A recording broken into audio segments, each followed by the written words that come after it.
মুক্ত করতে চাই, কি বলেন ঠিক কিনা? আরেকটা কথা হলো, এই ত্রিশালের জমিন মাদক মুক্ত করতে চাই।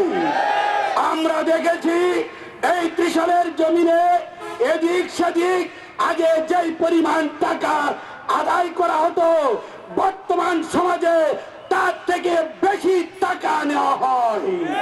আমার অটো রিক্সাওয়ালা ভাইয়েরা, সিএনজি ভাইয়েরা, ফুটপাতের ব্যবসায়ী ভাইয়েরা তাদের শরীরের রক্তকে পানি করে টাকা উপার্জন করে মনে কষ্ট নিয়ে তাদেরকে টাকা দিতে হয়।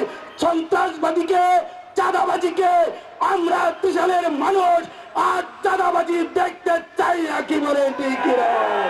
প্রিয় উপস্থিতি, আপনারা যদি সকলে ঐক্যবদ্ধভাবে ইসলামী আন্দোলন তথা হাত পাকার সাথে ঐক্যমত ঘোষণা করেন, এই ত্রিশালের জমিনে আমি আপনাদেরকে প্রতিশ্রুতি দিচ্ছি, চাঁদাবাজি থাকতে পারবে না, সন্ত্রাসবাজি থাকতে পারবে না, দুর্নীতিবাদ থাকতে পারবে না, দখলদারি থাকতে পারবে না, নিশাখোর থাকতে পারবে না, জোয়াবাজারি থাকতে পারবে না, কি বলেন ঠিক কিনা?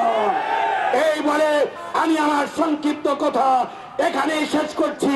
আসসালামু আলাইকুম ওয়া রাহমাতুল্লাহি ওয়া বারাকাতুহু।